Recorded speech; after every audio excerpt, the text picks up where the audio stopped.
É, eu acho que eu vou... Me respondam se o áudio está travando muito, porque se tiver, eu tiro a imagem aqui minha. Vocês acham que tá de boa? Podem responder no bate-papo aí, tá, galera? Até agora tá tudo bem. Tá tudo bem, né? Perfeito. Qualquer coisa, vocês me interrompem ou colocam aí no bate-papo, tá? E aí, a primeira questão do simulado foi essa aqui. E nas alternativas eu estou colocando aqui a porcentagem de pessoas que marcaram a alternativa, tá? A letra A, por exemplo, 50% das pessoas que fizeram o simulado marcaram ela, e assim vai, tá ok? Vamos lá relembrar ela. Um químico, ao desenvolver um perfume, decidiu incluir entre os componentes um aroma de frutas com concentração máxima de 10 a menos 4 mol por litro. Na hora do simulado eu não consegui transformar esse 4zinho aqui e botar em cima, mas acho que vocês conseguiram entender, né? 10 a menos 4. Ele dispõe de um frasco da substância aromatizante em solução hidroalcoólica, com concentração de 0,01 mol por litro. Aí ele quer preparar uma amostra de 0,5 litros, ou 500 ml, do novo perfume, contendo o aroma de frutas na concentração desejada. E aí ele fala qual que vai ser o volume de solução hidroalcoólica que esse químico deve utilizar. Uma questão de soluções. Existem duas formas de se resolver ela. A primeira, fazendo um monte de regra de 3 aí que você consegue tranquilo. E a segunda, aplicando aquela velha fórmula C1V1 é igual a C2V2, certo? Vamos primeiro resolver através da regra de 3. Ele fala que essa amostra de perfume deve ter a concentração desejada que é essa aqui, a concentração máxima, de 10 a menos 4 mol por litro. Então, esse perfume tem que ter 10 a menos 4 mol por litro de concentração desse aroma de frutas. E aí, ele tem um frasco de 0,01 mol por litro de substância aromatizante. Essa substância aromatizante é aquela que vai dar o perfume, que vai dar o cheiro do perfume, certo? E ele quer produzir uma amostra de 500 ml, certo? Aí, primeiro, o que é que a gente vai fazer aqui? Ó, a concentração máxima, já coloquei aqui número decimal, 0,001 mols por litro, e ele tem 0,5 litros. Regra de 3 simples. 0,001 mol de aroma de frutas está para 1 litro. Em 0,5 litros eu vou precisar de quantos mols de aroma de fruta? Eu vou precisar dessa quantidade de mols aqui. Entenderam o que eu quis dizer? Ele tinha essa concentração máxima. Aí essa concentração máxima, que é a desejada por ele, eu relacionei com o 0,5 litros, que é o que ele quer, que é a amostra que ele quer, a quantidade de perfume que ele quer. E aí eu só fiz relacionar aqui o que a questão disse, ó, 10 a menos 4 tá para 1 litro, e a amostra que ele quer é 0,5 litro. Quanto de mols desse aroma de frutas eu vou precisar? Vou precisar dessa quantidade aqui. Perfeito? Aí, diante desse resultado, eu faço outra regra de 3. Só que essa regra de 3 agora é justamente com a solução hidroalcoólica que ele tem. Tá? A solução hidroalcoólica que ele tem está numa concentração de 0,01 mol por litro. E a gente faz outra regra de 3. Eu tenho 0,01 mol em 1000 ml, ou 1 litro. Em essa quantidade aqui de mols que eu estou apontando com o mouse, 0,0005, eu vou ter quantos litros? E aí, esse Y, essa regra de 3 simples, vai me dar a resposta. A resposta vai ser 5 ml. Então, para ele construir uma amostra de 0,5 litros do novo perfume, com concentração máxima de 10 a menos 4 de aroma de frutas por litro, ele vai precisar de 5 ml dessa solução hidroalcoólica aqui, que tem uma concentração diferente da desejada que ele quer. Tá? Então, ele vai precisar 5 ml dessa solução hidroalcoólica, que seria a letra A. Metade das pessoas que fizeram o simulado acertaram ela. Essa é uma questão fácil, tá, gente? É uma questão de soluções. E a segunda resolução, bem mais simples, C1V1 igual a C2V2, como eu estou apontando aqui com o mouse. Então, é a concentração inicial que ele deseja, que é 10 a menos 4, multiplicado pelo volume que ele deseja, é 0,5, vai ser igual a 0,01, que é a concentração que ele dispõe na solução hidroalcoólica, multiplicado por Z. Esse Z aqui é o volume desejado. É o volume que ele vai desejar não, que ele vai precisar colocar para obter essa amostra de perfume. E aí Z está sendo igual a 5 ml, como a gente havia encontrado ali. Tá, gente? Qualquer dúvida pode mandar no bate-papo, tá? A gente vai passar agora para a próxima. Em relação a distratores, eu acho que era uma questão de cálculo mesmo, né? As outras alternativas aqui, que você poderia cair. A letra C, tá? Poderia se confundir em alguma conta aqui e marcar 0,5 ao invés de 5 ml. De resto, eu acho que deu para desenvolver, né? A letra A. Aí tem essa outra questão aqui, uma questão interessantíssima, tá, gente? Eu considero uma questão média, certo? É uma questão de nível médio. E ela fala bem assim, aqui tá as porcentagens de acertos. A letra D, que é a resposta correta, foi 44% de acertos, aproximadamente. E um professor de química realizou, em uma aula prática, um experimento com 3 líquidos distintos para medir as suas volatilidades. Relembrando, volatilidade é a facilidade em passar para o estado gasoso. Substâncias voláteis passam facilmente para o estado gasoso. Para isso, os recipientes foram deixados, inicialmente, em repouso e submetidos às mesmas condições de temperatura e pressão. Tá?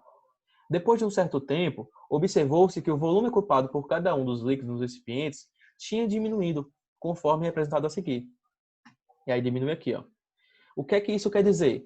Quer dizer que em 30 minutos ou em 1 hora, com o mesmo tempo para cada um dos frascos, a quantidade de líquido de acetona que passou para o estado gasoso foi maior. Se a quantidade de líquido que passou para o estado gasoso foi maior, isso quer dizer que ela é o quê? Mais volátil. Assim como o etanol. Veja que foi pouca a quantidade de água que passou para o estado gasoso. Então, dessas 3 substâncias, a água é menos volátil. Certo? Tomando como base as observações feitas no experimento, construiu-se o seguinte gráfico que representa as energias de escape para cada uma dessas substâncias. Aí ele pede para você analisar o gráfico e inferir qual que númerozinho aqui romano representa qual dos frascos aqui, tá? E aí, gente, eu coloquei essa questão para vocês trabalharem, principalmente a questão da volatilidade e também um pouquinho de pressão máxima de vapor. A segunda habilidade que eu queria que vocês trabalhassem é a interpretação de gráficos e, por fim, a aplicação, a interpretação desse fenômeno nessa questão, tá? E aí, para a gente conseguir resolvê-la bem, a gente tem que interpretar esse gráfico aqui de forma magistral. Ó. Aqui no eixo das ordenadas eu tenho uma fração de moléculas, então a fração de moléculas que estão indo para o estado gasoso. E aqui no eixo das abscissas eu tenho a energia cinética. Então, quanto mais para a direita, maior é a minha energia cinética. E quanto mais para a esquerda, menor é a minha energia cinética. E aí, quando a gente pensa em substâncias voláteis, se uma substância é muito volátil, você precisa fornecer muita energia para ela passar para o estado gasoso? Bem, ela já tem essa facilidade de ir para o estado gasoso. Então, você não precisa fornecer tanta energia para ela assim. E nesse caso, a acetona, você não precisa fornecer, você não precisa dar energia para ela. Ela gosta de ir para o estado gasoso. É de sua natureza ir para o estado gasoso. Então, dentre todas as alternativas aqui, a 1 a gente já pode dizer que é a acetona. Porque veja que ela é a que está mais à esquerda da energia cinética. Certo? Então, se ela está mais à esquerda, isso quer dizer que ela precisa de pouca energia. E a substância 3, consequentemente, será a água. Porque a água, no mesmo intervalo de tempo, passou pouco para o estado gasoso. E vejam que eles estavam nas mesmas condições de temperatura e pressão. A energia que está sendo fornecida era a mesma. E aí, para a água passar para o estado gasoso, ela não gosta. Você precisa fornecer energia para ela. Você precisa dar energia. E a que está mais à direita aqui é justamente a 3, que é a que tem maior valor de energia. Certo? Então, a letra D ela responde completamente. A 1 é a acetona, o 2 é o etanol e o 3 é a água.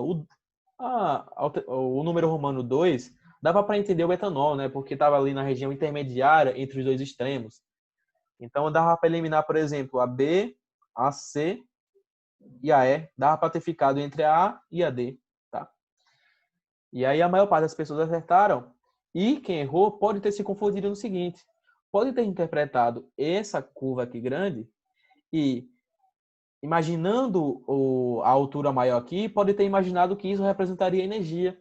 Só que não. Se você observar o gráfico atentamente, a ordenada representa a fração de moléculas e o eixo das abscissas representa a energia, certo? Então, não é porque aqui está numa região de menor tamanho, então numa menor altura, que ela vai ter menos energia, certo? Se algumas pessoas podem ter escorregado nesse quesito, tá? Então, a resposta correta aí é a letra D, tá ok, gente? Só lembrando, volatilidade está diretamente relacionado com pressão máxima de vapor. Se eu tenho alta pressão máxima de vapor, eu tenho alta volatilidade, certo? Tem relações diretas. Relembrando também, volatilidade é inversamente proporcional a, por exemplo, a coesão entre as moléculas, ao tipo de ligação que existe entre elas. Se você tem ligações de hidrogênio formando as interações entre as moléculas, você tem uma baixa volatilidade, porque a ligação de hidrogênio é forte, tá? Se você tem um dipolo induzido, você tem uma alta volatilidade. Nesse caso, a acetona forma dipolos induzidos e polos induzidos. E aí, como forma dipolos induzidos e polos induzidos, ela não consegue ficar coesa. Então, você precisa fornecer pouca energia para que ela vá para o estado gasoso, tá, gente? Aí teve essa outra questão aqui, é uma questão também média, né? Ela fala bem assim, 3 soluções, qualquer dúvida, tá, gente? Pode mandar no bate-papo, tô de olho aqui, tá? 3 soluções aquosas, nitrato de sódio, nitrato de alumínio e glicose, com concentrações de 0,5 mol por litro, foram aquecidas até a ebulição em 3 becquerels sob as mesmas condições ambientes. As temperaturas das 3 soluções foram monitoradas com 3 termômetros devidamente calibrados. A solução que é 25 graus apresenta maior pressão de vapor e a solução que apresenta maior temperatura de ebulição são, respectivamente, aí tem as alternativas. São uma questão média, que muita gente ficou dividida aqui entre A, B e C, né? Mas ela vai trabalhar alguns conceitozinhos chaves das propriedades coligativas.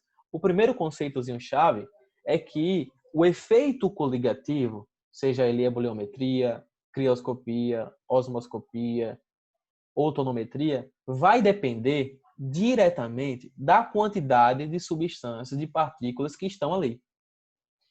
Essa é a primeira habilidade que ele vai trabalhar. A segunda é que ele vai trabalhar se você entende qual que é o efeito tonométrico. O efeito tonométrico é o da pressão de vapor. E ele vai perguntar para você também sobre o efeito eboliométrico. O efeito eboliométrico é o da temperatura de ebulição. Tá, gente? Então vão ser essas 3 habilidadezinhas aí que vocês vão ter que trabalhar. A primeira, a quantidade de partículas que estão na solução. Ele nos disse que elas estão na mesma concentração, de 0,5 mol por litro. Mas eu comentei com vocês que em substâncias iônicas, essas substâncias tendem a se dissociar. Elas tendem a formar íons na solução. E se ela forma íons, ela está formando novas partículas. Então, se você tem aqui o nitrato de sódio e o nitrato de alumínio, que são substâncias que formam ligações do tipo iônico, são compostos iônicos, elas vão formar íons, eles vão se dissociar. Então, a concentração de partículas na solução, nesse caso, não vai ser de 0,5 mol por litro, vai ser maior, porque vai formar íons. Enquanto que na famosíssima glicose aqui, senhoras e senhores, é uma substância molecular. E essa substância molecular não tende a formar íons. Tá, gente? Se ela tendesse a formar íons, só uma reflexão aqui, as nossas células não conseguiriam sobreviver. A glicose é um dos nossos maiores combustíveis no corpo. E se ela formasse íons, ela ia estar aumentando as partículas na célula. Se ela aumenta as partículas na célula, ela ia ficar com a concentração muito alta, o que provocaria a entrada de água na célula, por aquele efeito da osmose, da pressão osmótica, que vai do meio diluído para um meio concentrado. E se a glicose se dissociasse ali, a célula ia começar a gerar muitas partículas, ia ficar muito concentrada, ia receber bastante água. Mas, como Deus é perfeito, ele não deixou a glicose ser uma substância iônica. A glicose é uma substância molecular. Então, a concentração dela aqui vai ser realmente de 0,5 mol. Tá?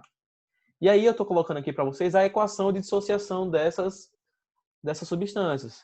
O NaNO3, com nitrato de sódio, vai se dissociar formando sódio, o íon sódio, e o íon NO3. Tá? Esse 3 aqui é o índice atômico de atomicidade do oxigênio.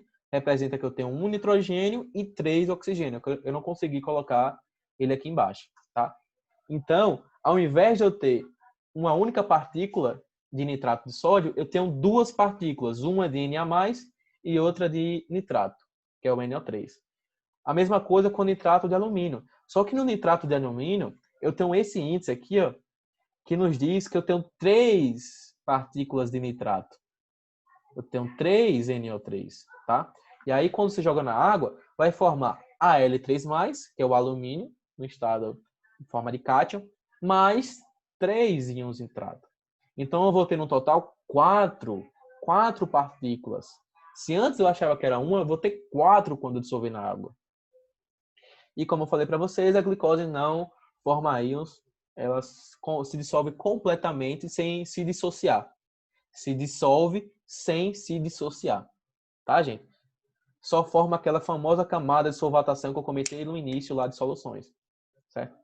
E aí, qual que vai ser a concentração molar de cada uma das substâncias? A primeira vai ter 1 mol, como eu tinha 0,5 no início. E aí, como gerou mais 2 novas partículas, eu vou ter 0,5 para cada. Veja que a estequiometria aqui está de 1 para 1 para 1. Perfeito? Então, eu vou ter 1 mol no total no Becker 1.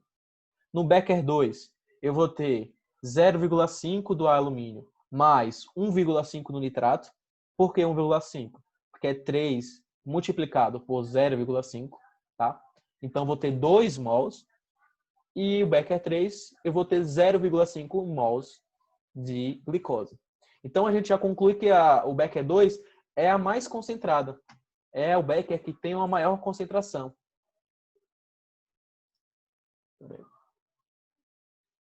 Estou dizendo que travou, né? Só interromper o vídeo para ver se fica melhor. Repetindo, o Becker 1 é o que vai ter...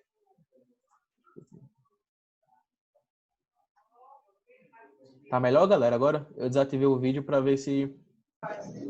Tá melhor, né? Pronto.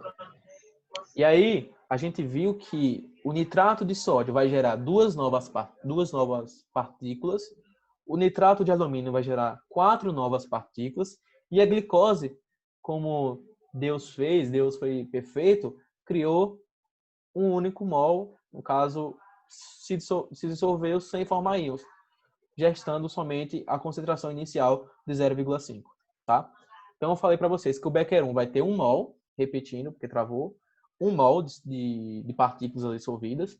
O Becker 2 vai ter 2 mols de partículas dissolvidas. E o Becker 3 vai ter somente 0,5. Então, como o efeito coligativo vai depender da quantidade de partículas que estão ali, quem vai ter o maior efeito coligativo, nesse caso, vai ser a substância 2. Mas vai depender do qual. Porque ele está trabalhando da tonometria e da ebullioscopia. Vocês sabem que 1 mol, relembrando, representa 6 vezes 10 a 23 partículas. Olha a quantidade de partículas que eu tenho de nitrato de alumínio. Eu tenho 2 vezes 6 vezes 10 a 23 partículas, tanto de Ali+, e NO3. Veja que ele tem a maior concentração. E quando eu tenho uma maior concentração, na ebuliometria, eu tenho um aumento da temperatura de ebulição. Porque essas partículas que estão dissolvidas ali vão atrapalhar, vão impedir a passagem do líquido para o estado gasoso. É como se fosse uma barreira física mesmo. Imaginem dessa forma. Perfeito, gente? Então, a substância que vai apresentar a maior temperatura de ebulição vai ser, o nitrato de alumínio e a glicose, letra C. Está inversa aqui, né? A maior pressão de vapor vai ser a do nitrato de alumínio e a maior temperatura de ebulição vai ser a da glicose. Certo, gente? Mas o gabarito não é, não? Vocês entenderam aqui? Tá, vou repetir aqui, tá, gente? Rapidinho. Que eu acho que foi confuso. O nitrato de alumínio, que tem a maior quantidade de partículas, vai atrapalhar a temperatura de ebulição. Vai atrapalhar... Essa é a questão 116 do simulador, é? Eu não estou lembrado qual que é o número dela. 116. Mas... É, porque eu coloquei C e no É a letra gabarito C. tá dizendo É que tá letra errado. A. Tá dizendo a letra A? Ah, no gabarito. Isso, no gabarito tá a letra A. Será que eu errei aqui na passagem? Tá, vamos no nosso conhecimento aqui então, né? Eu acho que, não sei se confundir. Então, como vocês sabem, na ebuliometria, eu vou ter o efeito coligativo, que vai ser o aumento da temperatura de ebulição em função da quantidade de partículas que eu vou ter ali. Então, se eu tenho uma maior quantidade de partículas, eu vou ter uma maior temperatura de ebulição. Por quê? Porque eu vou precisar de mais energia. Então, quem que tem mais partículas aqui? O nitrato de alumínio. Então, é realmente a letra A, tá, gente? Vou até consertar aqui. Aqui, rapidão. Pronto. Perfeito, tá, gente? A letra A. Espero que não fique confuso, tá, gente? Vou só repetir para não ficar confuso.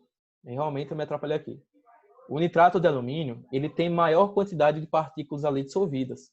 Se ele tem grandes partículas dissolvidas, ele vai atrapalhar a passagem do líquido para o estado gasoso. E como ele atrapalha, você vai precisar fornecer mais energia.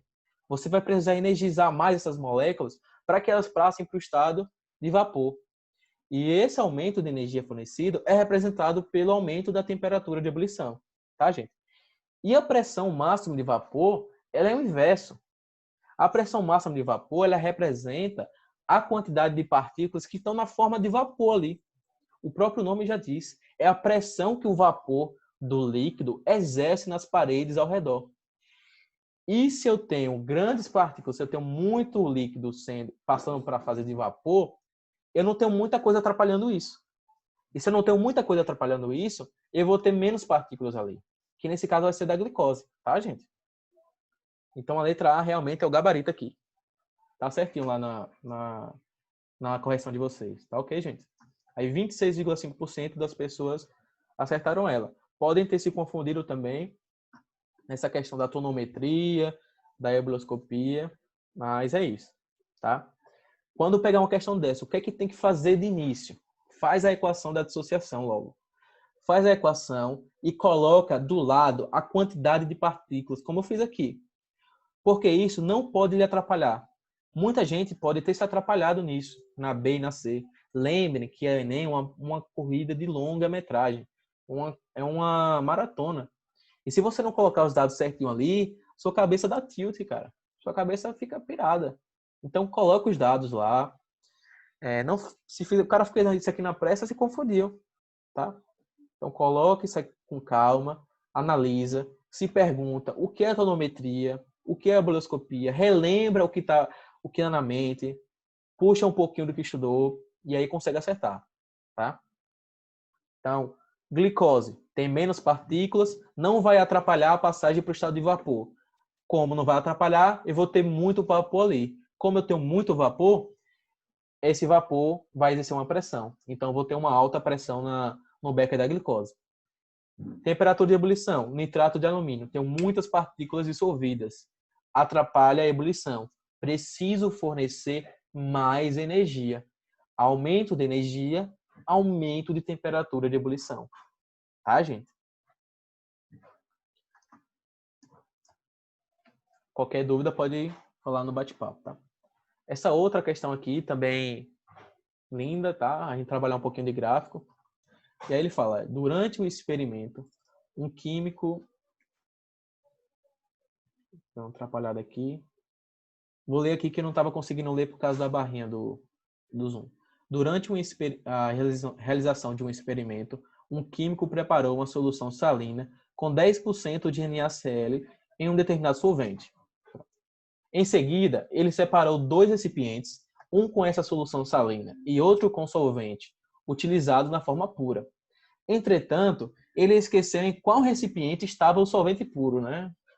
Coisas que só acontecem nas questões padrão Enem. Para descobrir, decidiu construir experimentalmente os diagramas de fase de ambos os líquidos. O gráfico a seguir mostra os dados obtidos pelo químico e cada curva, uma contínua e outra seccionada, corresponde a um líquido, a solução salina ou o solvente puro. Ao ver o gráfico, o químico conseguiu identificar ambos os líquidos. Considere que os dados foram obtidos nas mesmas condições experimentais e que o NaCl é um soluto não volátil. Com base nesse gráfico, nesse textão todo, o solvente puro é representado pela curva. Então, gente, aqui a gente tem o diagrama de fases. Na ordenada eu tenho a pressão versus a temperatura na abscissa. Então, se eu estou subindo aqui, eu estou aumentando a pressão. Se eu estou vindo para o lado direito, eu estou aumentando a temperatura. A gente trabalhou bastante esse diagrama de fases, tá, gente? E o que é que ele está nos dizendo? Vamos ler cada alternativazinha para interpretar ela. Ele fala que o solvente puro a letra A fala que o solvente puro é representado pela curva 2, pois apresenta maior temperatura de ponto crítico. Gente, esse ponto crítico aqui, ele representa esse pontozinho aqui no gráfico, onde você não consegue mais passar para o estado sólido, tá, gente? Então, aqui a gente tem um ponto triplo, que é esse pontozinho aqui que eu estou apontando com o mouse, e tem um ponto crítico. O ponto crítico é aquele em que você, mesmo exercendo, por exemplo, um abaixamento da temperatura, você não consegue mais passar para o estado líquido. É onde só existe a forma de vapor. Certo, gente? E a curva 2, como vocês podem ver aqui, ela tem um menor ponto crítico, uma menor temperatura do ponto crítico. Enquanto que a curva 1, que eu estou vendo aqui com o mouse, ela tem uma maior temperatura de ponto crítico. Certo? Ó, não trabalhei ponto crítico com vocês. Certo? Então, às vezes a pessoa até imagina isso e nem marcava ela. E também é um conceito que às vezes o aluno é complicado de entender. Ele conhece muito o ponto triplo. O que seria o ponto triplo no diagrama de fases? Seria a temperatura e a pressão exatas em que coexistem, em que existem ao mesmo tempo a fase sólida, a fase de vapor e a fase líquida. João Vitor, como isso é possível? Gente, não sei. Tem vídeos na internet, vocês podem ver aí, e é um bagulho muito doido.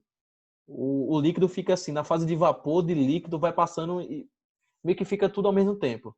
É um negócio interessante. E o ponto crítico, esse ponto crítico aqui que eu estou apontando com o mouse, seria a fase em que só existe a fase de vapor. Veja que o líquido, não tem mais reta aqui depois do líquido. Veja que essa curva aqui, que representa a passagem do líquido para o vapor, ela para nesse ponto. E esse ponto é chamado de ponto crítico. É onde só existe a fase de vapor. Tá, gente? E a curva 2 tem a menor temperatura. Ok? A B. A curva 1 representa o solvente puro, pois a temperatura de congelamento da solução salina é maior que a do solvente. Bem, a curva 1 representa a solução ao solvente puro, pois a temperatura de congelamento é maior do que a solução salina. Então, ele está dizendo que essa aqui, a seccionada, representa o solvente puro. Será que é verdade? Bem, quando eu tenho um solvente puro e uma solução salina, quem que vai ter maior temperatura de congelamento aí? Bem, se eu tenho grandes partículas ali dissolvidas, eu vou fazer com que o líquido dificulte a passagem para o estado sólido. Essa dificuldade representa o abaixamento da temperatura de congelamento.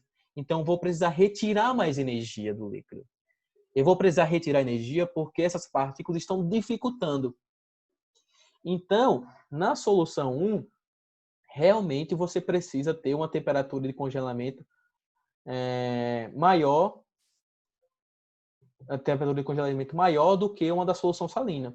Só que ele fala aqui, ó, a temperatura de congelamento da solução salina é maior que a do solvente. Só que não é a da solução salina que é maior. É a do solvente que é maior. Tá, gente? Repetindo, a solução salina vai abaixar a temperatura de fusão.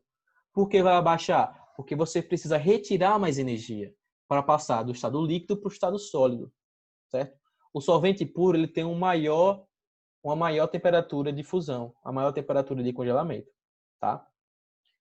O que é que isso explica? Eu falei na aula, você vai colocar, por exemplo, sal, um pouquinho de etanol, um pouquinho de álcool no gelo. Aí você coloca a sua cervejinha lá no isopor. Isso faz com que a cerveja gele mais rápido, justamente porque essa solução salina de sal e de etanol provoca o abaixamento da temperatura de fusão. E como abaixa a temperatura de fusão, você retira mais energia. E está retirando energia de quem? Está tirando energia da cerveja, cara. E se está tirando energia da cerveja, você está diminuindo a sua temperatura, você está congelando ela. É melhor uma cervejinha gelada ou uma cervejinha quente? Gelada, né? Então tem que tirar a energia da cerveja. Tá? A C fala, o gráfico da solução solvente puro é o 2, pois a solução salina apresenta pressão de vapor menor do que a solvente puro. E essa realmente é a correta. Por quê? Vejam que a pressão de vapor, como eu havia falado para vocês na questão passada, se eu tenho grandes partículas ali, eu estou dificultando a pressão máxima de vapor. Então, a solução salina realmente vai ter uma pressão de vapor menor, porque vai estar atrapalhando essa passagem para o estado gasoso, entendeu? Então, o solvente puro vai ter uma pressão máxima de vapor maior do que a solução salina. E onde é que está isso, galera? Aqui. Veja que a solução 2 é essa que eu estou apontando com o mouse, toda cheia, tá? E a solução 1 é da solução salina, que eu estou apontando aqui com o mouse, seccionada. E por que que aqui 1 é 2 e da solução salina é 1? Veja que a pressão máxima de vapor, ela representa a passagem do estado líquido para o estado de vapor, certo? O próprio nome diz. E se eu preciso de menos energia, se eu preciso de menos temperatura para passar para o estado de vapor, é porque essa pressão máxima de vapor é maior. Vou repetir para ficar claro. Eu estou fornecendo menos energia, porque essa molécula já tende a ir para o estado de vapor. Então, eu preciso de menos energia. Se eu preciso de menos energia, eu preciso de menor temperatura. Então, o gráfico 2 aqui, que é o cheio, veja que se comparar dois pontos iguais, ele precisa de uma menor temperatura do que o gráfico representado 1, que é o seccionado aqui. O deslocamento para a direita, que o gráfico 1 representa aqui, é o da solução salina. Esse deslocamento para a direita é representado pela dificuldade, pelo fornecimento de mais energia para passar para o estado de vapor. Tá, gente? Então, a letra C é a correta aí. A 2, por que está errada? Pois a temperatura de ebulição do solvente puro é maior que a da solução salina. Vimos na questão antepassada. Ebuliometria, aumento da temperatura de ebulição pela adição de um soluto não volátil. Então, se eu tenho uma solução salina, tenho mais partículas, maior temperatura de ebulição. Aí ele fala, A1, pois a solução salina apresenta um ponto triplo e uma pressão maior do que a do solvente puro. Veja que A1 aqui, o ponto triplo está abaixo, enquanto que a solução 2 está acima.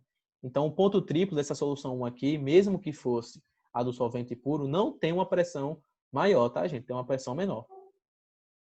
Como a gente pode ver aqui. Mas, como a gente viu, esse gráfico 1 aqui não é o do solvente. O do solvente é o 2 e a da solução salina é o 1. É o seccionado, tá? 20,6% das pessoas acertaram. É uma questão complicada. Questão de interpretação de gráfico. Tem que ter um pouquinho de teoria bem consolidada aí, tá? Para você entender dessa questão da pressão máxima de vapor, da temperatura de ebulição, certo, gente? Quando eu estou marcando esses pontos aqui no gráfico, que eu estou apontando com o mouse, todos esses pontos aqui representam temperaturas de ebulição, tá, gente? Que fique claro, isso aqui é temperatura de ebulição. E por que existem várias temperaturas de ebulição? A água não só ferve a 100 graus, não? É claro que não, gente. Depende da pressão externa. Então, se eu estou uma pressão, por exemplo, de 760 milímetros de mercúrio, a água vai ferver a 100 graus Celsius. Mas se eu tiver a 1000 milímetros de mercúrio, a água vai ferver numa temperatura maior, tá, gente? Então, o aumento da pressão influencia no aumento da temperatura de ebulição também.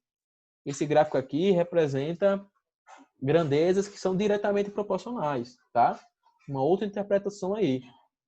Como também esses pontos aqui que eu estou apontando com o mouse representam as temperaturas de congelamento, representam as temperaturas de fusão, tá? E representa um gráfico reto aqui.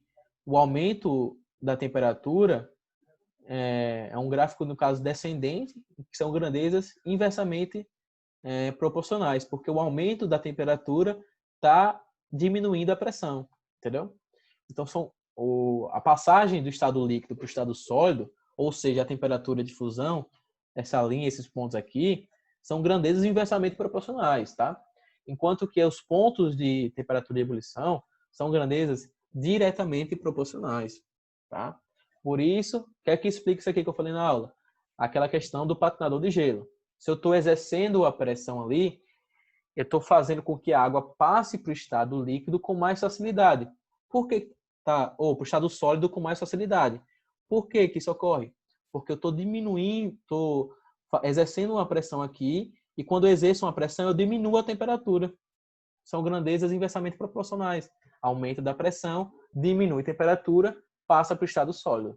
Ok, gente?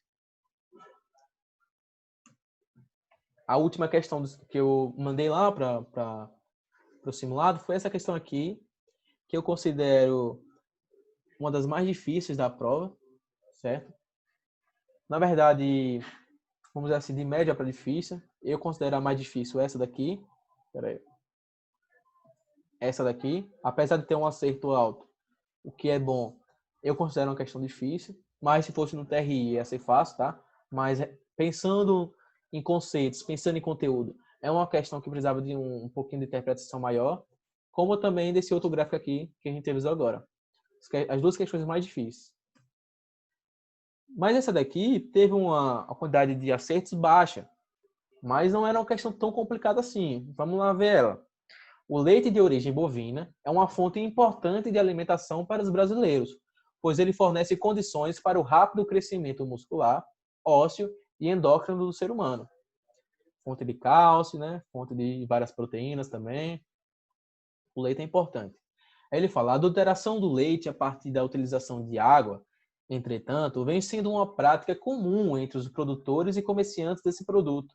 Prática essa que pode comprometer a qualidade dele. Não está lá o cara na fazenda, corrupto, extrai o leite da vaca, enfim, e joga um pouquinho de água ali para poder ganhar um pouquinho mais. Só que quando joga água, pode ser um pouco perigoso, não vai ter aquela concentração desejada, né? E aí ele fala que as densidades da água é igual a 1 e do leite é de 1,032. Aí ele supõe que os nutrientes do leite não são voláteis e que a única diferença entre os leites é que a concentração de nutrientes do natural é maior do que a do adulterado. Então, o cerne da questão, a base da questão, está aqui. Gente, vou explicar uma coisa para vocês aqui. Ó. Texto base de Enem diz muita coisa. É 50% texto base e 50% seu conhecimento. Bota isso na cabeça. 50% texto base, 50% interpretação e 50% conhecimento. Por isso que eu digo, não adianta estudar muito, estudar bastante, ser um craque e não tiver uma estratégia de prova no dia, não ter a manha, o macete de fazer as questões Enem, tá? O Enem é uma ciência, assim, uma ciência incrível, cara. As questões que são feitas são questões que são trabalhadas exaustivamente. Os caras não pegam uma questão e colocam do nada não lá, tá? Quem cria as questões do Enem? O INEP, tá? Aí ele fala assim, a concentração de nutrientes do natural é maior do que a do adulterado. Então, se eu tenho uma concentração maior, os efeitos coligativos do leite natural vão ser maiores do que os efeitos coligativos do leite adulterado. E aí ele pergunta, vamos lá agora para o enunciado. De acordo com o contexto anterior, quando comparado ao leite normal, o leite adulterado deverá, e tem as alternativas aí. Se o leite natural, que é o leite normal, quando comparado com o adulterado, se o leite normal tem mais nutrientes, tem mais partículas ali, os efeitos coligativos vão ser maiores, o que é que ele vai ter? Ele vai ter uma menor pressão máxima de vapor, o leite normal, no caso, certo? Isaac Leite entrou aqui.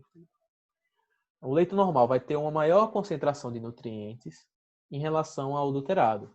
E essa concentração maior de nutrientes vai gerar uma maior temperatura de ebulição, tá, gente?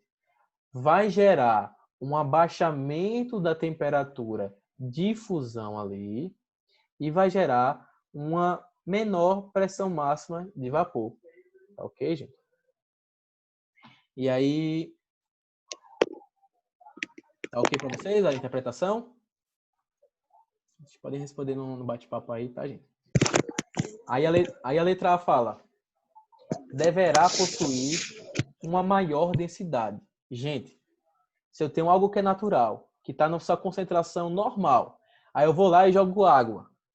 Quer dizer que o leite adulterado vai ter uma maior densidade?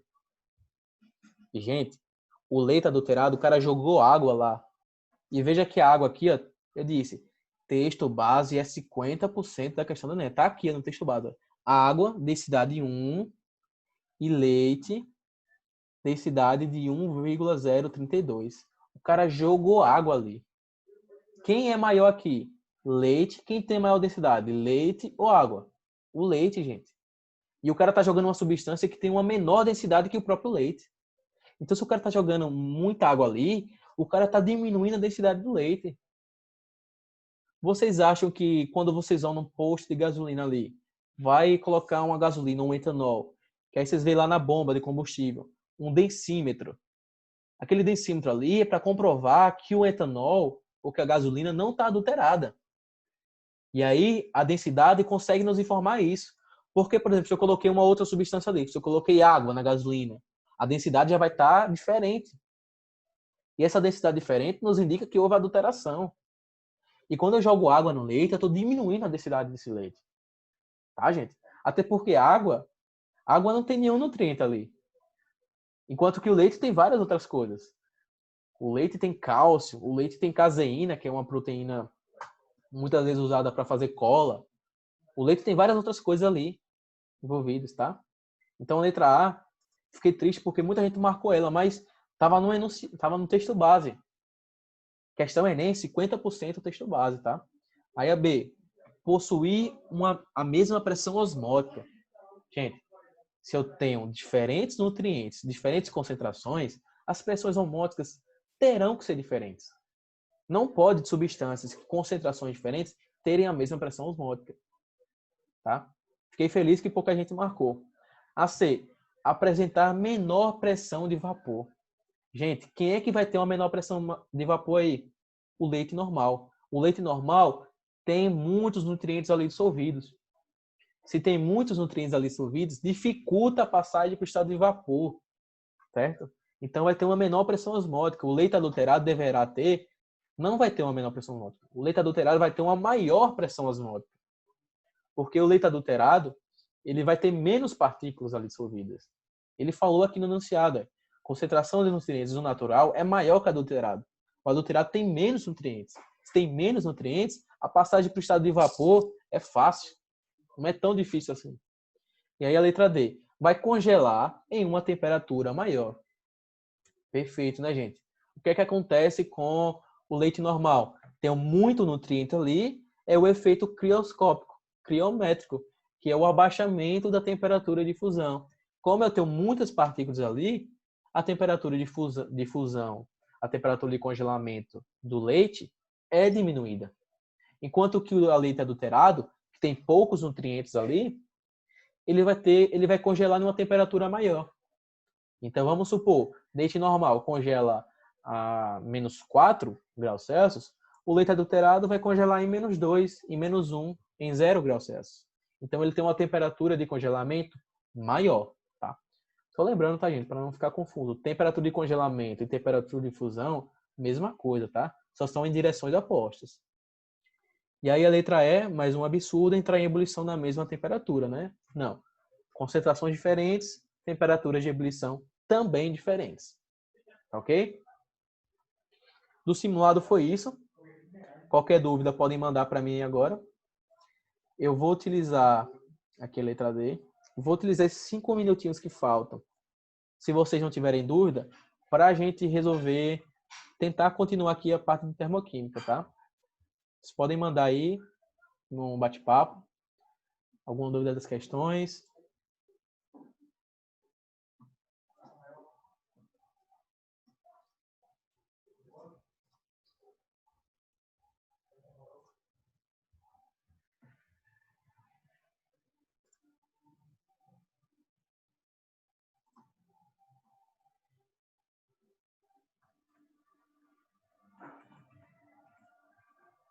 Tá ok, né, galera? Simulado topzinho. Como eu falei para vocês, agora trabalhar duro para fazer as listas que eu mando é importante. Mesmo que não assista a aula, mas fazendo as listas, olha, já fico feliz, porque é ali que você vai se testar, né?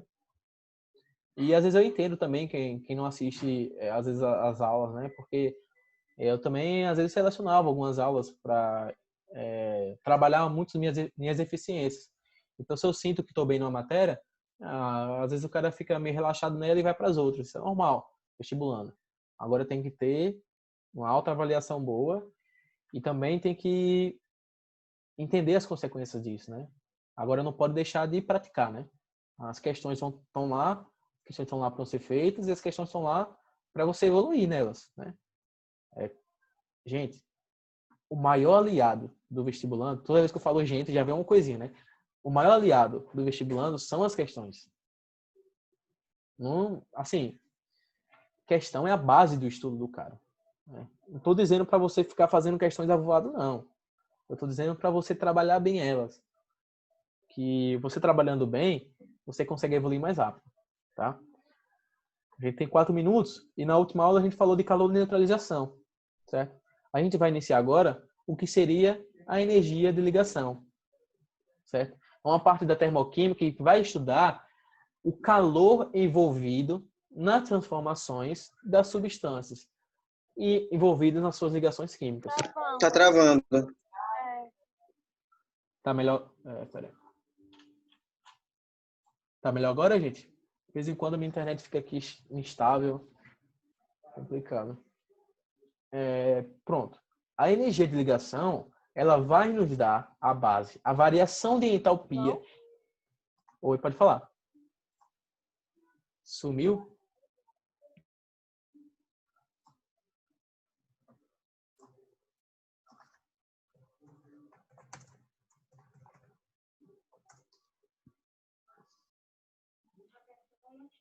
João, tá travando. Tá travando, né? Tá bem instável aqui a minha internet.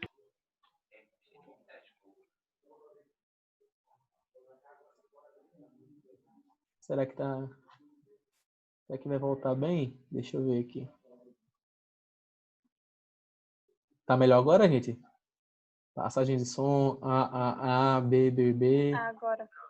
Tá ótimo, né? Agora tá. Tá sim. Pronto. Então, a energia de ligação, ela vai envolver as transformações, a variação de entalpia envolvida na quebra ou na formação de ligações químicas, certo? A gente vai trabalhar com essa energia que é liberada ou absorvida, envolvida nas ligações químicas, certo? E aí eu trouxe aqui um gráficozinho para vocês relembrarem que as ligações químicas é justamente a combinação de átomos e moléculas, de íons. E essa combinação, ela procura uma maior estabilidade. O que significa essa maior estabilidade? Ela procura aquela regrinha do octeto.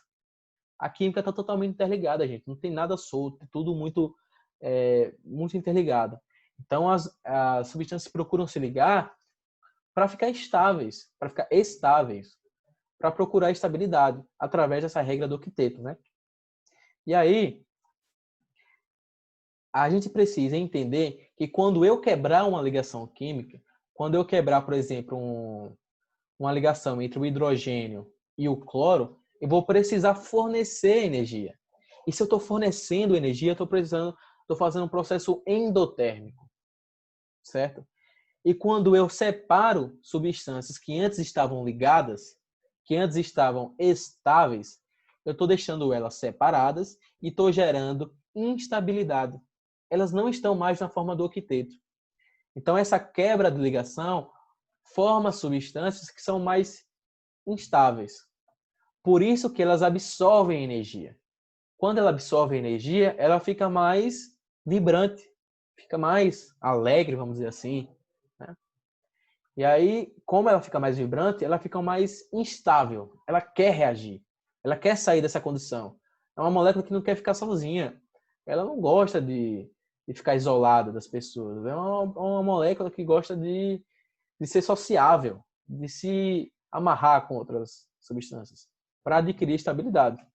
E quando eu vou formar uma ligação química, eu tenho que liberar energia. E quando eu libero energia, eu estou fazendo um processo exotérmico. O processo exotérmico de formação de ligação química gera estabilidade.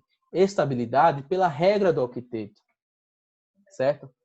E que nem você está numa festa, né? Quem gosta de festa sabe que quando você vai para uma festa sozinho, você fica meio que instável. Você fica meio se sentindo assim, bem, que lugar que eu tô? Você fica inibido. Agora, quando você está com amigos, você está com pessoas que você gosta, você fica mais estável, você fica mais de boa, você consegue curtir mais a festa, enfim. Você fica mais tranquilo, né? Diferente de quando você está sozinho, quando você está meio triste ali, né? E aí, quando eu estou formando uma ligação química, eu estou adquirindo a regra do octeto. E nesse gráfico aqui, ó, eu vejo que quando eu tenho átomos isolados, eu tenho uma alta energia. E como eu tenho alta energia, eles ficam menos estáveis. Já quando eles estão ligados, eles ficam em menor energia. Por que estão em menor energia? Porque estão liberando energia. Porque eles fazem um processo exotérmico. A formação de ligação química é um processo exotérmico, tá? E aí eles formam átomos mais estáveis. E uma coisa para a gente encerrar a aula de hoje, não tomar muito tempo do próximo professor. Tá travando ainda, né? Mas a internet hoje tá horrível. Se eu tenho muita energia envolvida na ligação química, é porque quer dizer que ela é muito forte. Então, se eu precisar fornecer muita energia para quebrar ela, logicamente é porque a ligação entre os dois átomos é muito forte. E para eu separá-los, eu vou precisar de grande quilocalorias. Vou precisar de grande energia ali envolvida, tá? Só para finalizar a aula de hoje, comentei com vocês que as substâncias alotrópicas mais estáveis são aquelas que têm menos energia. E a gente está comprovado aqui, né? Quando eu tenho menos energia envolvida nas substâncias ali, isso quer dizer que elas são mais estáveis. Elas não estão muito energizadas, elas estão felizes do jeito que elas estão. Entendeu? E aí, elas são encontradas em maior quantidade na natureza. Eu acho que travou um pouquinho nessa parte, mas a gente retoma na próxima aula, tá, gente? Para não interromper mais a aula do professor. Ok? Ok, gente? Então, por hoje é só. Boa aula para vocês. Bons estudos. Qualquer coisa, pode me falar no WhatsApp, tá, gente? E semana que vem, a gente se vê na Maratona Enem, que assim, tá um negócio incrível, velho. Tá assim um negócio que ninguém pode perder, porque é tanta coisa boa que vai ter, tanta coisa que vocês não imaginam. Em relação aos assuntos, em relação à interdisciplinaridade, nossa, tá incrível. Quem gosta de Breaking Bad e quem não gosta pode começar a assistir aí, que vai ter uma aula inclusive sobre isso pro Enem, tá? Tchau, gente. Beijo, tá?